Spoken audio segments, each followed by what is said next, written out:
और अब सरकार को हमने अल्टीमेटम दे दिया है। भारत सरकार ये बात समझ ले कान खोल करके कि जनता कर्जे के कारण बहुत ज्यादा परेशान है और इसमें जनता की गलती नहीं है। समस्या क्या आ रही है, सरकार को ये लग रहा है कि इसमें जनता की गलती है। और कई लोग सरकार के अधिकारियों से जब हमारी टीम मिलती है तो वो जब कैमरे पर बात करते हैं तो अलग बात करते हैं, जब कैमरा बंद कर देते तो अलग बात करते हैं। वो कहते हैं हाँ बात सही कह रहे हो, नोटबंदी जीएसटी लॉकडाउन के कारण लोगों का व्यापार बंद हुआ, लोगों की नौकरियां छूटी हैं और इस कारण से उनके साथ दिक्कत आई है। लेकिन समस्या क्या आ रही है, सरकार के लोग जब सामने बात करते हैं कैमरे में मीडिया से तो कहते नहीं नहीं कोई दिक्कत नहीं है, कोई समस्या नहीं है। अभी क्या हुआ, 24 तारीख को हम लोगों ने वैसे तो मना किया था कि दिल्ली एनसीआर के लोग आए, बाहर से ना आए, फिर भी बाहर से लोग पहुंच गए और इतना फोर्स लगाना पड़ा। अगर आपने वो देखा हो लाइव तो काफी पुलिस भी लगाना पड़ा, काफी लोगों को रोका भी गया, लेकिन फिर भी जनता पहुंच गई। और हमने सरकार को अल्टीमेटम दे दिया 30 तारीख तक का, 30 जून 2023 तक सरकार ये बताए कि जैसे बड़े बड़े उद्योगपतियों को राहत दी गई है, मदद की गई है, क्या सरकार आम जनता के लिए भी ऐसा कुछ प्लान कर रही है कि नहीं कर रही है। और हमारी कोई बड़ी मांग नहीं है, मैंने बार बार कहा हमारी क्या मांग है। हमको ये तो नहीं मांग रहे कि हमें पैसा दे दो, हम ये तो नहीं मांग रहे कि भाई हमारा सारे लोन माफ कर दो। हम क्या कह रहे हैं, जो लोग नोटबंदी जीएसटी लॉकडाउन के कारण व्यापार बंद हो जाने या नौकरी छूट जाने के कारण कर्जे की दलदल में फंसे हैं, उनका लोन माफ हो जाना चाहिए।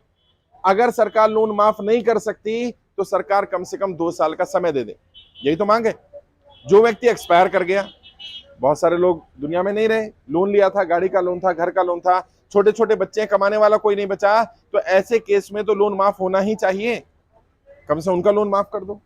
और जब बड़े बड़े उद्योगपतियों को राहत दी जा सकती है, गौतम अदानी जी का 12,770 करोड़ रुपया लोन अंडरराइट किया गया है, 12,770 करोड़ रुपए। तो आम जनता का कितना लोन है यार, 2 लाख, 5 लाख, 10 लाख, 20 लाख, 50 लाख, 1 करोड़ तक का लोन है, इनको भी माफी दे दो। माफी नहीं दे सकते, समय दे दो, जैसे सरकार को ठीक लगे सरकार वैसे कर ले, लेकिन सरकार को राहत देनी पड़ेगी। और अब ये संख्या बल बढ़ती जा रही है तो सरकार पर प्रेशर भी पड़ रहा है। आज 3,44,000 लोग आवेदन कर चुके हैं अभी तक हमारे पास। जब मैंने कहा था कि जब ये संख्या 50,000 थी तो सरकार इसको सीरियसली नहीं ले रही थी, सरकार को लग रहा था, एक अधिकारी ने तो ये तक बोला हमें कि आप बना रहे हो प्रॉब्लम, प्रॉब्लम नहीं है। मैं बना रहा हूं प्रॉब्लम? क्या आप बताओ ईमानदारी से, क्या मैंने आपसे कहा कि आपके साथ प्रॉब्लम है और आप आ जाओ, या मैंने प्रॉब्लम क्रिएट कर दी? अब सरकार के लोग ये समझ के राजी नहीं है कि भाई मैं या कोई भी व्यक्ति कैसे अपनी प्रॉब्लम क्रिएट कर देगा कि खुद जानबूझ के गड्ढे में गिर जाएगा। एक व्यक्ति ने कहा कि नहीं आप तो डिफॉल्टर के साथ हो, जो लोग डिफॉल्ट कर गए। अरे भाई डिफॉल्ट कौन होता है? जिसके पास पैसा है और नहीं देना चाह रहा। मैं लिख करके दे सकता हूं, यहां जितने लोग खड़े हैं या जितने लोग हमारे साथ जुड़े हैं उनमें से एक भी ऐसा नहीं है कि उसके पास पैसा और वो देना ना चाह रहा हो। ये हो सकता है कि उसके पास प्रॉपर्टी है और बैंक प्रॉपर्टी हड़पना चाह रहा है और वो प्रॉपर्टी बचाना चाह रहा है। तो यार ईमानदारी से व्यक्ति ने अगर अपनी प्रॉपर्टी बनाई, अभी वेस्ट बंगाल में मैं गया, 80 साल के बुजुर्ग थे, पैरों में आकर के गिर के रोने लगे। कहते साहब मैंने जैसे तैसे करके बिजनेस शुरू किया, 4.5 करोड़ का लोन था और 15 करोड़ की हमारी प्रॉपर्टी बैंक ने हड़प ली। मतलब ये एक नेक्सस चल रहा है, एक ऐसा जाल बनाया गया है कि आम इंसान एक बार बैंक के जाल में फंस जाए और उसके बाद उसकी प्रॉपर्टी को हड़प लिया जाए, उसकी प्रॉपर्टी कब्जा करने के लिए कानून बनाए जा रहे हैं। और अगर इस तरह का कानून सरकार बनाएगी, चाहे सरकार कोई भी हो, मैंने वहां से मंच से ही बोला था, मेरी किसी नेता से, किसी पार्टी से, किसी से कोई लड़ाई नहीं है। मैं जनता के साथ हूं और जो जनता के साथ देगा हम उसका साथ देंगे। कई लोगों ने कहा कि जी आप तो नरेंद्र मोदी जी के खिलाफ या बीजेपी के खिलाफ बोले, नहीं मैं उनके खिलाफ नहीं हूं। और अगर नरेंद्र मोदी जी चाहते हैं समर्थन मिले तो नरेंद्र मोदी जी क्या करें, नरेंद्र मोदी जी जनता कर्जा माफ कर दें। और अगर उन्होंने कर्जा माफ किया, मैं आपको विश्वास दिलाता हूं, मैं पहला व्यक्ति होऊंगा जो उनका समर्थन करेगा। बड़े बड़े उद्योगपतियों को आप राहत दे रहे हो, आम जनता से कौन सी दुश्मनी है? जनता का सपोर्ट नहीं चाहिए क्या? किसी ने कहा जी बड़े उद्योगपति तो पैसा देते हैं उनको, अरे तो जनता भी तो वोट देती है, हमारे वोट की कोई कीमत नहीं है क्या? और मैं कहता हूं चलो ठीक है, फिर भी तुम्हें लग रहा है मैं किसी नेता का विरोध कर रहा हूं, किसी पार्टी का विरोध कर रहा हूं, तो तुम अपने समर्थकों को कर्जा माफ कर दो। जो भाजपा के समर्थक है उनका तो कर दो यार कर्जा माफ, उनका भी कर्जा माफ नहीं करना। समस्या क्या है, जनता को मूर्ख बनाना है। लेकिन अब ये दिन ज्यादा दिन ऐसे चलने वाला नहीं इनका, क्योंकि इन्हें समझ में आ गया कि जनता संगठित हो गई है। और तुम लोगों को भी क्या करना है, मैंने मना किया था दिल्ली नहीं आना, फिर भी कुछ लोग पहुंचे। जब तक ना बुलाया जाए ना आए, क्योंकि क्या होगा वहां अव्यवस्था हो जाएगी। मान लीजिए वहां पुलिस लाठी चार्ज कर दे, मान लीजिए पुलिस, क्योंकि उनके पास अधिकार है, अरेस्ट कर ले, दिक्कत हो जाएगी। ऐसा कोई काम नहीं करना। और अकेले अकेले अगर ये लड़ाई लड़ोगे, ना तुम सफल हो पाओगे ना मैं सफल हो पाऊंगा। लड़ाई संगठित होकर के लड़नी है। मेरे ऊपर कर्जा नहीं है, नईम पर कर्जा नहीं है, हमारी टीम पर कर्जा नहीं है। हम फिर भी ये लड़ाई क्यों लड़ रहे हैं या क्यों लड़ पा रहे हैं, उसका एक बड़ा कारण है कि बहुत सारे लोग जो परेशान हैं उन्होंने एक दूसरे की मदद करने का वादा किया। आप सब भी, जितने भी लोग नागपुर में रहते हो, सब लोग आपस में कनेक्ट हो जाओ। आपका व्हाट्सएप ग्रुप बना दूंगा, जितने लोग आ जाए हो, पहले भी व्हाट्सएप ग्रुप बने हुए हैं, आपस में कनेक्ट रहो। अब मान लो कोई साहूकार है, कोई बैंक वाला परेशान कर रहा है, भाई साहब के यहाँ परेशान करने गया, इनके यहाँ गया, इनके यहाँ गया, सब पहुंच जाओ। अच्छा, तुम 70-80 लोग अभी यहीं हो और यहाँ पर नागपुर में लगभग 2000 लोग जुड़े हुए हैं हमारे साथ। अगर सोचो 2000 के 2000 लोग इनके यहाँ चले जाएं, बैंक वाले की हिम्मत नहीं है कि आकर के इनके साथ बदतमीजी कर दे। प्रॉब्लम क्या है, हर कोई अपनी अपनी लड़ाई लड़ रहा है, ये अपनी लड़ाई लड़ रहे हैं, ये अपनी लड़ाई लड़ रहे हैं, ये अपनी लड़ाई लड़ रहे हैं, और इनकी आवाज उठाने वाला कोई नहीं है। और कर्जा एक ऐसी समस्या है, किसी को इंसान बता भी नहीं सकता, रिश्तेदार भी साथ छोड़ देते हैं, भाई अपना सगा भी साथ छोड़ देता है। ऐसे समय में मैं आपकी मदद कर रहा हूं, मेरी टीम आपकी मदद कर रही है और निस्वार्थ मदद कर रही है, कोई चार्ज नहीं ले रहे हम।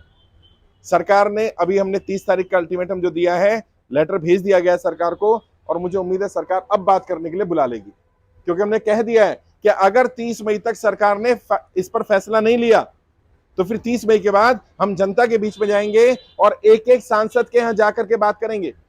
देश के सभी 543 सांसदों को पत्र भेज दिए गए हैं, उनके पत्रों के जवाब का इंतजार किया जा रहा है। वो बताएं, जैसे नागपुर के सांसद हैं आपके नितिन गडकरी जी, लेटर भेज दिया उन्हें कि नितिन गडकरी जी बताएं कि नागपुर में जो जनता कर्जे की दलदल में फंसी है, उनका कर्जा माफ होना चाहिए कि नहीं होना चाहिए। जो भी जवाब उनका आएगा वो नागपुर में पूरे पोस्टर लगा करके बताया जाएगा। अगर वो कहेंगे कि हाँ जनता कर्जा माफ होना चाहिए तो हम उनके समर्थन में पोस्टर लगाएंगे, और अगर वो कहेंगे कि नागपुर की जनता कर्जा माफ नहीं होना चाहिए तो उनके विरोध में पोस्टर लगाएंगे। हमारी किसी से लड़ाई नहीं है। और जो सांसद मुझे सुनते हैं, लगभग सारे सांसद सुनते हैं, उन्हें भी मैं आपके माध्यम से बता देना चाहता हूं कि जनता को मूर्ख नहीं बनाया जा सकता। अभी तक 543 सांसदों को लेटर गए, 6 सांसदों के जवाब भी आ गए, और आप लोगों के लिए खुशी की बात यह है 6 के 6 सांसदों ने कहा है जनता का कर्जा माफ होना चाहिए। यह हमारे लिए बड़ी अचीवमेंट है।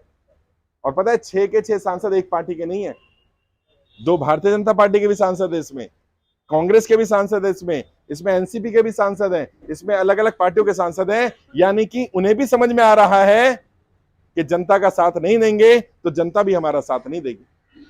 और आपको भी थोड़ा मजबूत बनना पड़ेगा। वो जाति की बात करेंगे, धर्म की बात करेंगे, आप कर्जे की बात करना। आप बोलना भैया मेरा कर्जा माफ कर रहे हो कि नहीं कर रहे हो, बताओ सीधा। मुझे जाति से कोई मतलब नहीं, मुझे धर्म से कोई मतलब नहीं। अगर आप मेरा कर्जा माफ करते हैं मैं आपका साथ दूंगा, अगर आपकी पार्टी कर्जा माफ करती है मैं आपकी पार्टी का साथ दूंगा, अगर आपके नेता आपकी पार्टी कर्जा माफ नहीं करते मैं आपका साथ नहीं दूंगा। थोड़ा डराना पड़ेगा साथ। मैं एक पॉलिटिकल ट्रेनर हूं, मैं नेताओं की नब्ज जानता हूं। ये जब तक इन्हें अपनी कुर्सी खतरे में नहीं दिखेगी तब तक ये तुम्हारे लिए काम नहीं करेंगे। जिस दिन इनको लग गया कि इनकी कुर्सी जा सकती है, एक ही डर सताता है इनको, बस कुर्सी का डर। एक बार डर दिखा दो, मैं कह रहा हूं झूठा ही डर दिखा दो, मत खींचना कुर्सी, डर तो दिखा दो कि कुर्सी खींच सकते हो। और करना क्या है, अभी सांसदों को लेटर भेजे जा रहे हैं, आगे की रणनीति बता रहा हूं तुम्हें। जिसका भी कोई घर कब्जा कर रहा हो, बैंक वाला परेशान कर रहा हो, कुछ भी कर रहा हो, लेटर लेकर के हमारी टीम को लेकर के सांसद जी के यहाँ चले जाओ। कोई रिकवरी वाला बदतमीजी करे, गाली गलौज करे, सांसद जी के यहाँ जाके उनको नंबर दो, लो जी रिकवरी वाला बात करो सांसद साहब, आप हमारे प्रतिनिधि हो ना, ये मुझे गाली दे रहा है, मैं आपका वोटर हूं, साथ दो मेरा। अभी तक नेता आपके यहाँ आते थे, अब चलो जाओ नेता के पास और उनसे काम करवाओ। किसी व्यक्ति ने कोई गलत कदम नहीं उठाना, किसी के पास खाने के लिए रोटी नहीं है, रहने के लिए घर नहीं है, कोई दिक्कत आ रही है, परेशानी आ रही है, कोई गलत कदम मत उठाओ। आपके सांसद विधायक को निधि मिलती है, पैसा मिलता है अपने क्षेत्र में आत्महत्याएं रोकने के लिए।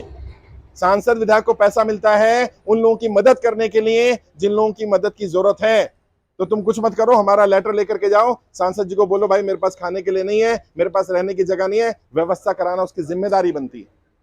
पता तो चले, अभी तक तो ऐसे ही चल रहा था काम। जनता को अपने अधिकार पता होंगे, तुम्हें अपने अधिकार पता होंगे, तो विश्वास करिए नेता तुम्हारी बात मानेगा। मैं कोई नेता नहीं हूं और मैं नहीं चाहता कि तुम में से हम में से कोई नेतागिरी करे, वो काम उन्हें करने दो। हमारी तो एक बीमारी है, इस बीमारी का इलाज चाहिए हमें। हाँ, क्योंकि इसका इलाज नेता ही कर सकते हैं, सदन से ही हो सकता है, इसलिए सांसदों से मांग कर रहे हैं। कई लोगों ने कहा विधायकों से मांग क्यों नहीं कर रहे, क्योंकि मैं थोड़ा पढ़ा लिखा भी हूं, मैं जानता हूं फाइनेंस का जो मुद्दा होता है वो केंद्र सरकार का मुद्दा होता है, वो राज्य सरकार उसमें ज्यादा इंटरफेयर नहीं कर सकती। अगर हम जाकर मुख्यमंत्री को बोलें आपके राज्य का, किसी भी राज्य के मुख्यमंत्री क्या बोलेगा, क्या भाई साहब मैं क्या कर सकता हूं, आप जाके प्रधानमंत्री से बात करो, वित्त मंत्री से बात करो। इसलिए हम सीधा प्रधानमंत्री और वित्त मंत्री के पास गए, उन्हीं से बात कर रहे हैं। और बात भी क्या कर रहे हैं, रिक्वेस्ट कर रहे हैं, हाथ जोड़कर विनती कर रहे हैं कि कम से कम आप हमारी समस्या सुन लो। मैं ये भी नहीं कह रहा कि आज ही समाधान कर दो, सबका लोन माफ कर दो, सबको बुला लो बस एक बार।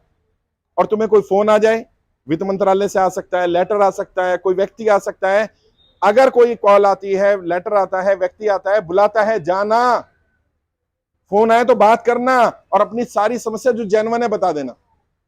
क्योंकि उन्हें क्या लग रहा है, उन्हें ये लग रहा है कि मैं प्रॉब्लम क्रिएट कर रहा हूं, तुम्हें प्रॉब्लम नहीं है, मैं बीच से हट गया, मैंने सरकार को बोल दिया कि भैया मुझसे बात मत करो, इनसे कर लो बात, अपनी समस्या तो तुम बता ही सकते हो ना, जो समस्या जेन्युइन है बता देना, प्रूफ रखना। लेकिन हाँ, क्योंकि सरकार बिना पेपर के बात नहीं करती।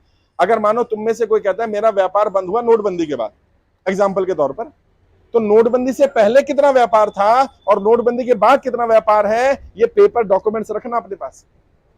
अभी देहरादून में एक व्यक्ति ने बताया कि मेरी दुकान में आग लग गई और आग लगने के बाद मेरा इंश्योरेंस नहीं दिया कंपनी ने और मैं बैंक की किस्त नहीं भर पाया, मेरा लोन एनपीए हो गया। बात सही है, जब व्यापारी बंद हो गया इंश्योरेंस कंपनी को पैसा देना चाहिए था। मैंने उससे प्रूफ मांगा, उसके पास कोई प्रूफ नहीं था। अगर आग लगी है दुकान में तो दुकान का कोई प्रूफ होना चाहिए। कहते साहब ध्यान नहीं दिया, ऐसे नहीं होता ना। मैं कैसे मानूं, सरकार कैसे मानेगी? कल को कोर्ट में भी जाएंगे हम सुप्रीम कोर्ट भी जाएंगे, कोर्ट तुम्हें बुलाएगी, कोर्ट को तो बुलाना ही पड़ेगा। कोर्ट क्या मांगेगी? कोर्ट मांगेगी सबूत दिखाओ, भाई तुम्हारा व्यापार बंद हुआ जीएसटी के कारण, मान लेते हैं, तो जीएसटी से पहले कितना व्यापार था और जीएसटी के बाद कितना व्यापार है, ये तो साबित करना पड़ेगा ना। इतने पेपर रेडी रखना, क्योंकि लोन उन्हीं का माफ होगा जब भी होगा जो साबित कर देगा कि वो जेन्युइन केस है। कई लोग कह रहे हैं लॉकडाउन के कारण मेरा व्यापार बंद हो गया या मेरी नौकरी छूटी। अब मानो कोई नौकरी करता था आप में से, लॉकडाउन के बाद कंपनी बंद हो गई या आपको निकाल दिया, कंपनी बंद नहीं हुई, लेटर दिया होगा ना, वो लेटर संभाल के रखना। अगर कंपनी बंद हो गई है तो कंपनी बंद होने का प्रूफ संभाल कर रखना, क्योंकि कंपनी जब बंद होती है तो अखबार में भी निकालते हैं कि हम कंपनी की यूनिट बंद कर रहे हैं। अगर तुम्हारे पास कोई एक भी प्रूफ हुआ और ये साबित हो गया तुम जेन्युइन हो, तो मैं विश्वास दिला रहा हूं, ये सरकार हो या नई सरकार हो, तुम्हारा लोन तुरंत माफ हो जाएगा या तुम्हें समय मिल जाएगा। और ज्यादातर लोग, यहां जितने लोग भी, अभी मैं आप सबसे पूछूं ईमानदारी से कि अगर सरकार सिर्फ 2 साल का समय दे दे, ना इंटरेस्ट पे करना, ना पेनल्टी लगेगी, ना ईएमआई देनी, 2 साल तक खुलकर अपना काम करो, तो मुझे लगता है आधे से ज्यादा लोगों की तो समस्या अपने आप ही समाप्त हो जाएगी। तो समय देने में सरकार के पैसे भी नहीं लगने। और जो लोग कह रहे हैं पैसा कहां से आएगा, तो मैंने वीडियो भी डाली थी, सरकार के पास ऑलरेडी पैसा है, पता है ना, वीडियो देखी थी, कहां है पैसा? Unclaim amount. हाँ, ये पूछेंगे तुमसे, नेता के कहेगा अरे भाई साहब आप कह रहे हो सबका कर्जा माफ कर दो, पता है कितना लगेगा? 1 लाख करोड़ रुपए खर्चा होगा, कहां से आएगा? आप बोलना नेताजी मूर्ख मत बनाओ, 2 लाख करोड़ रुपए पड़ा हुआ है, अनक्लेम्ड है, उससे यूज कर लो। अनक्लेम्ड अमाउंट कौन सा होता है वो भी समझ लो। मान लो किसी ने इंश्योरेंस कराया, किसी ने बैंक में अकाउंट खुलवाया, बंदा भूल गया, तो मिनिमम बैलेंस पड़ा रहेगा ना, 10,000 5,000 जो भी है। इंश्योरेंस कराया पहले जमाने, अब तो ऑनलाइन हो गया, इंश्योरेंस के पेपर मिलते थे, अब वो फाइल खो गई, घर वालों को पता ही नहीं पिताजी का इंश्योरेंस था, पिताजी एक्सपायर कर गए, वो 10 साल से अनक्लेम पड़ा हुआ है। 10 साल या उससे ज्यादा अगर किसी अकाउंट में कोई ट्रांजैक्शन ना हो, पैसा ना डाला जाए ना निकाला जाए, उसे अनक्लेम्ड अमाउंट कहा जाता है। और अगर 10 साल हो गए हैं, इसका मतलब यह है कि वो व्यक्ति वो पैसा लेने नहीं आएगा। और पैसा किसका है? जनता का है। मैं क्या कह रहा हूं, जनता का पैसा जनता को ही वापस कर दो, सरकार के ऊपर 1 रुपए का भी बर्डन नहीं पड़ेगा। 2 लाख करोड़ रुपए सरकार के पास पड़ा हुआ है। 2 लाख करोड़ रुपए कितना अमाउंट होता है मैं बता रहा हूं आपको। हमारे मिशन में जो 3,44,000 लोग जुड़े हैं, सबका मैंने टोटल अमाउंट चेक करा, ये 1 लाख करोड़ भी नहीं बनता। यानी हर व्यक्ति का सारा लोन अगर माफ हो जाए तो भी 1 लाख करोड़ में ही काम हो जाएगा। ऐसे समझ लो, अगर 2 लाख करोड़ रुपए, 2 करोड़ लोगों का 1-1 लाख रुपए का लोन सरकार माफ करती है, तो 1-2 करोड़ लोगों का लोन माफ हो सकता है। अगर 1-1 करोड़ का लोन माफ करती है तो 2 लाख लोगों का 1-1 करोड़ का लोन माफ हो सकता है। और यहां मुझे नहीं लगता कि 1 करोड़ का लोन होगा, 1-2 लोग, 4 लोग होंगे, ज्यादातर का 5 लाख, 10 लाख, 20 लाख, 30 लाख, इस रेंज का लोग। और जब माफी की बारी आएगी तो पता है क्या होगा? जितना पैसा आपने भर दिया, ईएमआई के तौर पे भर दिया, इंटरेस्ट पेनल्टी भर दिया, वो आपके प्रिंसिपल में से पहले माइनस होगा। और यहां कई लोग ऐसे हैं जिन्होंने जितना पैसा लिया था उससे ज्यादा तो भर चुके। अभी कल में मिला, एक व्यक्ति ने कहा कि मेरा 80 लाख का लोन था और आज मैं 1 करोड़ से ज्यादा भर चुका और अभी भी ये 60 लाख रुपए क्लेम कर रहे हैं मुझसे। बताओ, लूट मचा रखी है। अभी ईएमआई, किसी की ईएमआई 40 बची थी, उसकी 80 ईएमआई कर दी। एक बुजुर्ग आदमी जिसकी उम्र इस समय 62 साल है, उसकी ईएमआई पता है कितनी कर दी? 500। भाई 500 ईएमआई कितने साल में देगा? इतने उम्र होती है इतनी इंसान की, कितनी भी बढ़ाए जा रहे हैं। क्यों? क्योंकि प्रॉपर्टी हड़पनी है, प्रॉपर्टी की वैल्यू ज्यादा है और लोन अमाउंट कम है। यही समस्या लोगों के साथ आ रही है। और इसमें कौन लोग इन्वॉल्व हैं? मैं, कई लोग रिकॉर्डिंग कर रहे हैं, ऑन कैमरा बोल रहा हूं, इसमें ज्यादातर नेताओं के लोग इन्वॉल्व हैं। अभी मेरे को यूपी में बताया गया, एक बड़े नेता के भाई गाड़ियां उठाने का काम करते हैं, जो बैंक वाले रिकवरी वाली गाड़ियां उठवाते हैं, नेता का भाई काम करता है। इसलिए नहीं सुन रहे हमारी, क्योंकि उनके धंधे चल रहे हैं। थोड़ा दबाव बनाओ, डरने से काम नहीं चलेगा, घबराने से काम नहीं चलेगा। मैंने बार बार कहा है, आपने लोन लिया, आपने कोई पाप नहीं कर दिया, कोई गुनाह नहीं कर दिया है। अपने आप को दोष देना बंद करो। कई लोग ऐसे हैं, गिल्ट फील कर रहे हैं। कल भी एक बुजुर्ग मिले, वो कहते हैं साहब मैं आपके किसी के सामने नहीं आना चाहता। मैंने क्यों? कह रहे शर्म आती है, मैंने इतना बड़ा पाप कर दिया। मैंने क्या पाप कर दिया? कह रहे मैंने लोन लेना नहीं चाहिए था, लोन ले लिया। मैंने लोन लेना कोई पाप थोड़ी है, सब लोग लोन लेते हैं, गाड़ी घर सब लोन पर ही लेते हैं। और ऐसा नहीं है आज लोन ले रहे हैं, लोन हमेशा से चला आ रहा था, आगे भी चलता रहेगा। पहले क्या होता था, व्यापार चल रहे होते थे, नौकरियां चल रही होती थी, तो लोग किस्त भर देते थे, नया लोन ले लेते थे। अभी क्या हो गया? अभी व्यापार बंद हो जाने के कारण, नोटबंदी, जीएसटी, लॉकडाउन के कारण, और अभी ये फिर से 2000 का नोट बंद कर दिया। ऑल्दो आम जनता के पास नोट नहीं है 2000 का, हमें फर्क नहीं पड़ेगा, लेकिन व्यापार पर फर्क पड़ जाएगा, क्योंकि भारत में ब्लैक और व्हाइट दोनों तरह का व्यापार चलता है। ये सच्चाई है, इसे स्वीकार करना पड़ेगा हमें। तो अगर बड़े लोगों का व्यापार बंद होगा, तो बड़े लोग जिससे व्यापार करते हैं उनका भी व्यापार बंद होगा, और यानी असर जनता पर ही पड़ेगा अल्टीमेटली। बट ठीक है, सरकार की मर्जी है, सरकार नोट चलाए ना चलाए, लेकिन उसके कारण जिसको दिक्कत आएगी, उसकी दिक्कत भी सरकार को सुननी पड़ेगी। तो पहला काम है हमारा, सरकार तक अपनी बात पहुंचाना। मैं भी पहुंचा रहा हूं, तुम भी पहुंचाओ। अभी हमने क्या करना है, अब हम ट्विटर पर आ रहे हैं और ट्विटर पे इसको ट्रेंड करेंगे, क्योंकि मुझे बताया गया कि वित्त मंत्री और प्रधानमंत्री के ट्वीट जो है वो पढ़े जाते हैं, देखे जाते हैं। मैंने ठीक है, कल से काम शुरू कर देंगे और 30 जून तक हम इसको ट्विटर पे ट्रेंड करेंगे। प्रधानमंत्री को टैग करेंगे, वित्त मंत्री को टैग करेंगे, और तुम सब लोगों ने भी उनको टैग करना है। और बस यही कि हमारी परेशानी सुन लो बस। और मैं बता रहा हूं, अगर प्रधानमंत्री ने सुनने के लिए बुला लिया ना, तो बैंक वाले की हिम्मत नहीं है कि बैंक वाला आकर के तुम्हारे घर पर खड़ा हो जाए। किसी रिकवरी एजेंट की हिम्मत नहीं है कि तुम्हारी गाड़ी उठा ले, तुम्हें धमकी दे दे। इतना सा काम सरकार कर देगी तो हमारी बहुत मदद हो जाएगी। और एक हेल्पलाइन नंबर सरकार को जारी करने को रिक्वेस्ट की जा रही है, एक ऐसा हेल्पलाइन नंबर जारी करे, SOS बटन, जैसे गाड़ी में होता है ना, इमरजेंसी बटन दबा दो। SOS बटन बिजनेस के लिए होना चाहिए कि बिजनेसमैन तुरंत वो बटन दबाए कि मुझे दिक्कत आ रही है, तो तुरंत सरकार को पता चल जाए कि इस व्यक्ति को दिक्कत आ रही है।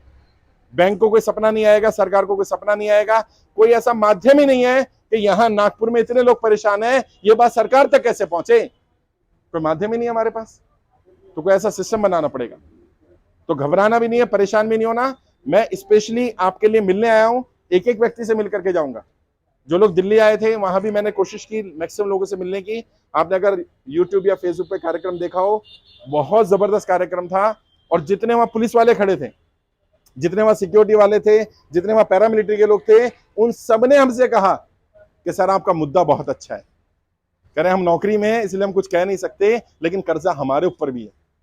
मीडिया वाले जो हमें दिखाते नहीं थे, एबीपी न्यूज ने भी दिखाया, ANI ने भी दिखाया, जी न्यूज जो सरकार का समर्थक मीडिया है उसने भी दिखाया हमें। लगभग 50 से ज्यादा अखबारों ने हमारी मीटिंग को कवर किया, और सरकार के पास ये सारे अखबार पहुंचते हैं, यानी अब सरकार तक बात तो पहुंच गई। क्यों पहुंच पाई? क्योंकि हम संगठित रहे। 10 महीने कम समय नहीं होता साहब, और 10 महीने तक लगातार एक ही मुद्दे पर काम करना। मेरा कोई और व्यापार नहीं रहा, सारे काम धंधे बंद हो गए, सिर्फ कि किसी लिए जनता की समस्या सुन ली जाए। लेकिन ठीक है, मेरे पास संसाधन है, रिसोर्सेज है, मैं कर पा रहा हूं, मेरी टीम भी कर पा रही है। तुम में से किसी से 1 रुपया भी नहीं लिया गया है, और मैं वादा करता हूं कभी 1 रुपया भी नहीं लूंगा। ना मुझे तुमसे कोई वोट चाहिए, ना कोई सपोर्ट चाहिए, मुझे कुछ चाहिए ही नहीं। अगर सरकार तुम्हारा कर्जा माफ कर दे, जो सरकार कर दे, मैं पहला व्यक्ति होऊंगा तुम्हें कहूंगा उसका साथ दे दो यार, जाओ, कोई भी कर दे। बीजेपी वाला कर दे, कांग्रेस कर दे, शिवसेना कर दे, एनसीपी कर दे, बीएसपी कर दे, आम आदमी, कोई भी कर दे, हम जनता के साथ हैं और जो जनता के साथ है हम उसके साथ हैं। क्योंकि लोग कहेंगे कि ये राजनीति कर रहे हैं, वो कर रहे हैं, और राजनीति का भी जवाब मैंने दिया था। अगर कोई कहे राजनीति कर रहे हैं, बिल्कुल राजनीति कर रहे हैं, क्योंकि राजनीतिक मुद्दा है।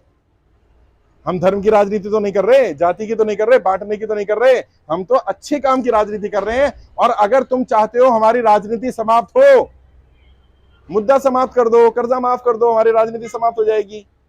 क्योंकि जो मुद्दे के आधार पर राजनीति करता है, उसकी राजनीति समाप्त करने का सबसे बढ़िया तरीका होता है उस व्यक्ति का मुद्दा समाप्त कर दो। अगर वो चाहते हैं कि मैं इस पर राजनीति ना करूं, ये लोग राजनीति ना करें, हमारा भैया लोन माफ कर दो, करना पड़ेगा साहब। और तुम्हें भी एक ही मांग है बस, या तो कर्जा माफ कर दो या फिर 2 साल का समय दे दो। पूछेगा, मीडिया वाला पूछ सकता है, क्योंकि अब ये मीडिया में आ गई बात, मीडिया आएगा। हमसे डाटा मांगा था मीडिया वाले ने कि जी इनके नंबर दे दो। मैंने फोन नंबर नहीं दूंगा, मैं, आप मेरे साथ चल लो या मेरी टीम का व्यक्ति जाएगा, उससे जाके मिल लो। तो हमने कुछ डाटा दे दिया है, अलग अलग राज्यों का, अलग अलग लोकसभा का 50-50 लोगों का डाटा मीडिया को दिया है हमने। अब मीडिया वाले लोग तुमसे संपर्क कर सकते हैं, जो समस्या आई है तुरंत बताना। अगर तुम बताओगे, मुझसे ज्यादा बेहतर तरीके से तुम अपनी समस्या रख सकते हो।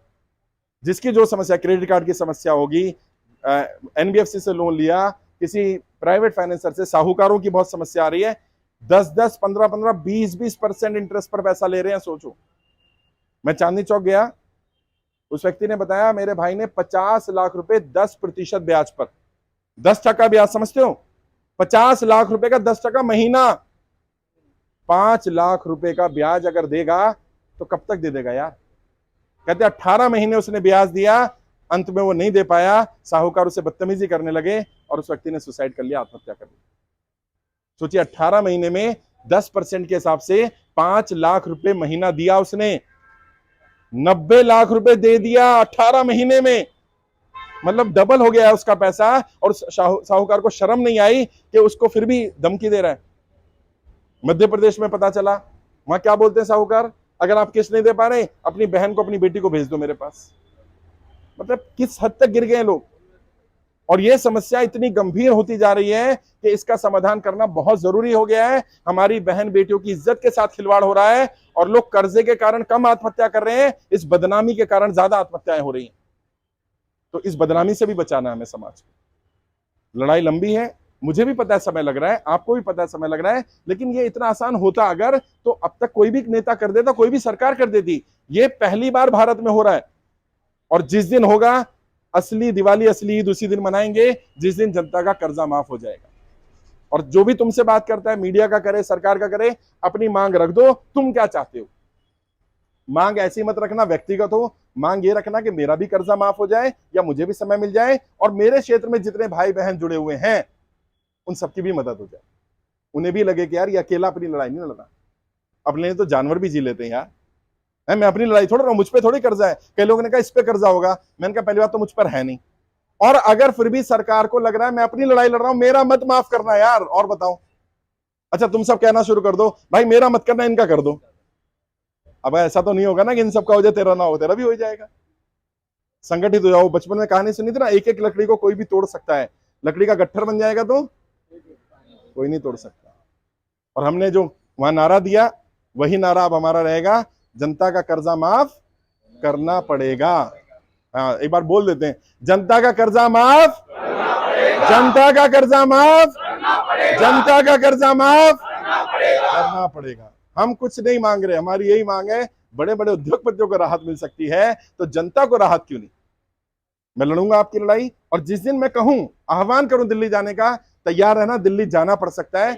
जैसे किसान बैठे थे ना, जैसे किसान बैठे थे बॉर्डर पे, वैसे बैठेंगे। और दिल्ली में रहने खाने की चिंता मत करना, गुरुद्वारे बहुत है, गुरुद्वारे वाले लंगर खिला देते हैं किसानों को। 1 लाख से ज्यादा किसानों को 1 साल लंगर खिलाया उन्होंने, रहने खाने की दिक्कत नहीं आती वहां पर। और अगर 1 लाख किसान बैठ गए और सरकार ने बात मान ली, तो हम 3.5 लाख लोग अगर जाके बैठ जाएं, मानना ही पड़ेगा। और आपके माध्यम से ये वीडियो जाएगा, सरकार भी सुन रही होगी। मैं सरकार के लोगों को कहना चाहता हूं, हमें दिल्ली आने पर मजबूर मत करो, वरना अभी सुन लिया नागपुर के लोग दिल्ली आने वाले हैं, पूरे देश के अलग अलग राज्यों के लोग दिल्ली आने वाले हैं। सरकार पर दबाव पड़ रहा है। मैं भी नहीं चाहता ऐसा हो, लेकिन दिल्ली को इतनी भी दूर नहीं है। जब अपनी लड़ाई लड़नी है, अपना घर बचाना है, अपनी जान बचानी है, अपना परिवार बचाना है, तो व्यक्ति कहीं भी चला जाता है साहब। बट फिर भी कोई गलत कदम मत उठाना। किसी को दिक्कत आ रही है रहने की, खाने की, पैसे की, कोई भी दिक्कत आ रही है, एक बार बात कर लेना। मैंने पर्सनल व्हाट्सएप नंबर दिया था, वो मेरा पर्सनल व्हाट्सएप नंबर है। उस पर जब आप व्हाट्सएप करते हैं तो टीम संपर्क कर लेती है आपसे। कम से कम आपसे संपर्क तो हो जाता है, मैं कहाँ हूं ये पता तो चल जाता है। लोग कहते हैं सर डायरेक्ट आपसे बात करनी है, प्रैक्टिकली संभव नहीं है। अगर मैं सबसे बात करने लग जाऊंगा तो मैं कुछ और कर ही नहीं पाऊंगा। आप मेरी टीम से बात करो, अगर वो संतोषजनक जवाब नहीं देते तो व्हाट्सएप पर लिखो कि इस व्यक्ति से मेरी बात हुई, उसने मुझे मदद नहीं की, ताकि वहां फिर दूसरे व्यक्ति का नंबर मिल जाए। वैसे हम कोशिश ये कर रहे हैं, देश के सभी राज्यों के जितने केंद्र हैं, हमारे 12,000 केंद्र खुले हुए पूरे देश में। यहाँ भी कई साथी होंगे जिन्होंने बैनर लगा लिया है, केंद्र खोल रखा है जहां लोगों को जोड़ा जा रहा है। वो 12,000 के 12,000 केंद्रों की लिस्ट बना करके वेबसाइट पे डाल दें, ताकि आपके गली मोहल्ले में भी कोई केंद्र होगा तो आपको कहीं जाने की जरूरत नहीं, वहीं चले जाओ। 12,000 केंद्र हैं पूरे देश में जो कर्जा मुक्ति केंद्र निःशुल्क काम कर रहे हैं। और किसी को 1 रुपया भी मत देना, दिया भी नहीं होगा आपने, देना भी नहीं है। और अगर कोई मेरे नाम से कर्जा मुक्ति अभियान के नाम से पैसा मांगे, तुरंत उसकी पुलिस में कंप्लेंट कर दो, तुरंत। क्योंकि जब हम फ्री में काम करें, कोई हमें बदनाम करने की, कई लोग बदनाम करने की कोशिश कर रहे हैं। मैं नाम तो नहीं लूंगा, एक बड़े पत्रकार हैं जो उस दिन आए थे, उन्होंने एक बात बोली। उन्होंने कहा सर आप ये निःशुल्क क्यों कर रहे हो? मैंने क्यों, क्या समस्या है? कह रहे पैसे ले लो, चाहे भले 100 रुपए ले लो, सब दे देंगे, कम से कम आपका खर्चा भी निकल जाएगा। मैंने कहा तुम यही तो चाहते हो कि मैं एक बार पैसे ले लूं और फिर तुम बदनाम शुरू कर दो कि देखा पैसे इकट्ठा करने का धंधा चल रहा है। मैं नहीं, ये काम नहीं करूंगा। मुझे जितना काम करना है कम कर लूंगा, मैं जितना मेरा संसाधन है मैं उतने लगाऊंगा। मैं भैया टैक्सी में आ जाता हूं, मेरे को जरूरत नहीं है गाड़ी की, फ्लाइट में नहीं आ पाऊंगा, ट्रेन में आ जाऊंगा। जितना मेरे पास है मैं उतना लगा करके काम करूंगा। और जब आप अपना पैसा लगा करके काम करते हैं तो किसी का एहसान नहीं होता आपके ऊपर। कोई आपको ये नहीं बोल सकता भाई साहब मैंने पैसे दिए। अगर आपने 1 रुपया भी ले लिया ना किसी से फॉर्म भरवाने का, 1 रुपया भी, तो आप समझ लेना मिशन पटरी से उतर जाएगा सर। फॉर्म भरवाने का, ट्रेनिंग के नाम पर, लोन माफी के नाम पर किसी को 1 रुपया भी नहीं देना, आपने भी नहीं देना। और कोई अगर मांगने लग जाए तो उसकी कंप्लेंट भी करना, क्योंकि मुझे नहीं पता यार, 100 दोस्त 100 दुश्मन, कई लोग बदनाम करने की कोशिश कर रहे हैं। अभी किसी ने मेरे को बोला, मैं बिहार में गया, कहते हैं यार आप मुसलमानों के कर्जे की माफी की बात कर रहे हो। मैंने कैसे? कहते हैं आपके साथ ज्यादातर मुस्लिम जुड़े। मैंने आए हो कहीं मेरे कार्यक्रम में? कह रहे नहीं आया तो नहीं। मैंने तुम्हें कैसे पता? अब यहाँ देख लो भैया, प्रॉब्लम क्या, बदनामी करनी है बस। मैंने कहा चलो कोई बात नहीं, तुम्हारी बात बड़ी कर लेता हूं। तुम अगर ये कहते हो कि मुसलमानों का कर्जा माफ होना चाहिए, मैं उसकी लड़ाई लड़ रहा हूं, तो मैं तुम्हारे सामने अपील कर रहा हूं केवल हिंदुओं का कर दो। और बताओ, भाग गया? क्यों से लगा तो फंस गया मैं? अबे जब देश की आबादी में 80% हिंदू हैं तो कर्जा 80% हिंदुओं में ही होगा ना, कर्जे में भी वही ज्यादा होंगे। ये कौन सा नया गणित लेकर के आए? वो जोड़ेंगे, धर्म जोड़ेंगे, जाति जोड़ेंगे, तुम कर्जे पड़े रहना। मैंने वहां से बोला जंतर मंदिर से, कहते जी नरेंद्र मोदी जी राम मंदिर का निर्माण कर रहे हैं, उद्घाटन कर देंगे, वोट मिल जाएंगी। तो तुमने क्या कहना है? तुमने कहना है नरेंद्र मोदी जी राम मंदिर का उद्घाटन भी करिए और उसी दिन डिक्लेयर कर दीजिए देश का जनता कर्जा माफ। इससे बढ़िया बात क्या होगी? हम किसी के विरोधी में नहीं है, हम तो जनता की आवाज उठाने में लगे हुए हैं। जनता परेशान है, ये बात सरकार को समझनी पड़ेगी। और परेशान जनता है तो परेशानी का इलाज जिन्होंने परेशानी में डाला वही कर सकते हैं। लॉकडाउन तुमने नहीं लगाया, मैंने नहीं लगाया, नोटबंदी तुमने नहीं करी, मैंने नहीं करी, जीएसटी तुमने नहीं लगाया, मैंने नहीं लगाया, सरकार ने लगाई है, तो सरकार ही ठीक भी कर सकती है। भाई हमें तो नहीं पता कैसे ठीक होगा, ना हमने करा ना हमें ठीक करना आता, सरकार ने करा है, सरकार ठीक है, सुनेगी सुनेगी, उसका भी तरीका बताया मैंने। अभी सबसे मिलेंगे, जिसके साथ जबरदस्ती कर रहा है, मिसबिहेव कर रहा है, बता देना। जिन लोगों ने नियम यूज किए हैं, अब बैंक वाले बड़े प्यार से बात करने लगे हैं। हम बोल रही है कि भाई हमको डिफॉल्ट घोषित मत करो, हम आपको बेच के दे रहे हैं, नहीं बोले मालिकाना हक हमारा है। बताऊंगा गलती पता क्या हुई है, मैं सुनो, गलती तुम सबसे हुई है। गलती ये हुई है कि तुम्हारी प्रॉपर्टी की वैल्यू थी 1 करोड़ रुपए, मान लो तुम्हें लोन लेना चाहिए था 80%, 80 लाख। प्रॉब्लम आई, तुम्हें जरूरत थी 20 लाख की, तुमने लिया 20 लाख। तुम बने समझदार, समझदार नहीं बने, तुम बने मूर्ख। तुमने 1 करोड़ का सामान 20 लाख रुपए पे गिरवी रख दिया। अब उसकी निगाह अपने 20 लाख पर नहीं है, उसकी निगाह तुम्हारी 1 करोड़ की प्रॉपर्टी पर है, और जब तुमने वो प्रॉपर्टी की गिरवी रखी थी तब थी 1 करोड़ वैल्यू। आज 5 साल बाद उसकी वैल्यू हो गई 2 करोड़ रुपए। लोन दिया उसने 20 लाख, 5 साल तुम किस्त भी भर चुके, 10 लाख जमा भी हो गया है। अब बैंक को पता है, बैंक समझदार है, तुम बनो ना थोड़ी देर के लिए बैंक, कि तुम्हारा 10 लाख रह गया है, 2 करोड़ का सामान पड़ा है, तुम क्या चाहोगे? ये डिफॉल्ट कर जाए। और डिफॉल्ट कैसे कराया गया जानबूझ करके बताऊं? कोरोना के कारण जिन लोगों के साथ दिक्कत आई उन्हें मोरेटोरियम दे करके मोरेटोरियम के नाम पर मूर्ख बना दिया। 3 इंस्टॉलमेंट नहीं देनी, और ऐड पता है कितनी कर दी? 20 इंस्टॉलमेंट, 18 इंस्टॉलमेंट। और कैसे ऐड करी गई? वो 3 महीने उठा करके लास्ट में ऐड कर दिए गए। मान लो आपका लोन रह गया था 1 साल का, तो इन्होंने क्या करा, 3 महीने 1 साल बाद लगाएंगे, और 1 साल तक इन 3 महीने का इंटरेस्ट लगाएंगे। तो वो ईएमआई 3 की जगह 6 हो गई, 7 हो गई। और लॉकडाउन के समय पर क्या किया गया? लोगों को जबरदस्ती लोन एक्स्ट्रा भी दिए गए, टॉपअप करवाया गया।